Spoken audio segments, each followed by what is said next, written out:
नमस्कार, मी प्रियांका पाटील. आपण पाहत आहात राष्ट्रीय लोकराज्य न्यूज, निर्भीड बातम्यांचे व्यासपीठ. आज आपण दिवसभरामध्ये घडणाऱ्या घडामोडींवर नजर टाकूया. सुरेगाव तालुका कोपरगाव येथे गोदावरी नदीपात्रातून वाळूचा अवैध उपसा करणाऱ्यांविरुद्ध गुन्हे शाखेची कारवाई. आरोपीकडून ₹15,75,500 किमतीचा मुद्देमाल जप्त. दिनांक 26/5/2026 रोजी स्थानिक गुन्हे शाखेचे पथक कोपरगाव तालुका पोलीस स्टेशन हद्दीमध्ये पेट्रोलिंग करून अवैध धंद्याची माहिती काढत असताना पथकात सुरेगाव येथील चक्रधर स्वामी मंदिराजवळील गोदावरी नदीपात्रात काही लोक ट्रॅक्टर व केणीच्या साहाय्याने अवैध वाळूची उपसा करीत असल्याची माहिती मिळाली. त्यानंतर पथकाने सुरेगाव शिवारात गोदावरी नदीपात्रात जाऊन खात्री केली असता गोदावरी नदीपात्रात काही लोक ट्रॅक्टर व केणीच्या साहाय्याने अवैध वाळूचा उपसा करीत असल्याचे दिसून आले.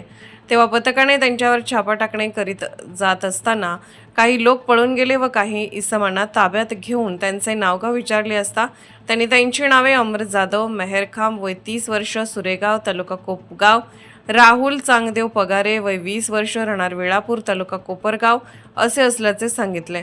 ताब्यातील इसमास पळून गेलेल्या इसमाबाबत विचारपूस केली असता त्याने पळून गेलेल्या इसमाचे नाव सचिन हरिभाऊ मेहरखाम, राहणार सुरेगाव तालुका कोपरगाव फरार, वैभव भाऊसाहेब गिरी, राहणार सुरेगाव तालुका कोपरगाव फरार असे असल्याचे सांगितले. आरोपीचे कब्जातून 15 लाख रुपये किमतीचे 3 ट्रॅक्टर, 75,000 रुपये किमतीची वाळू उपसा करिता वापरण्यात येणारी लोखंडी केनी असा एकूण 15,75,000 रुपये किमतीचा मुद्देमाल जप्त करण्यात आला.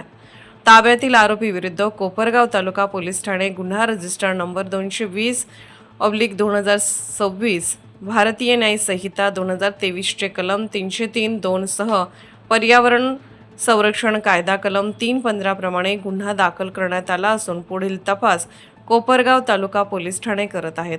अहिल्यानगर जिल्ह्यामध्ये कोठेही अवैध धंदे चालू असल्यास स्थानिक गुन्हे शाखा अहिल्यानगर येथील फोन नंबर 02412416 डायल 112 यावर कळवण्याबाबत नागरिकांना आवाहन करण्यात येत आहे. अहिल्यानगर प्रतिनिधी सागर सब्बन. ताज्या बातम्यांसाठी आणि अपडेट्ससाठी राष्ट्रीय लोकराज्य न्यूज चॅनलला सबस्क्राईब करा, तसेच लाईक आणि शेअरही करा.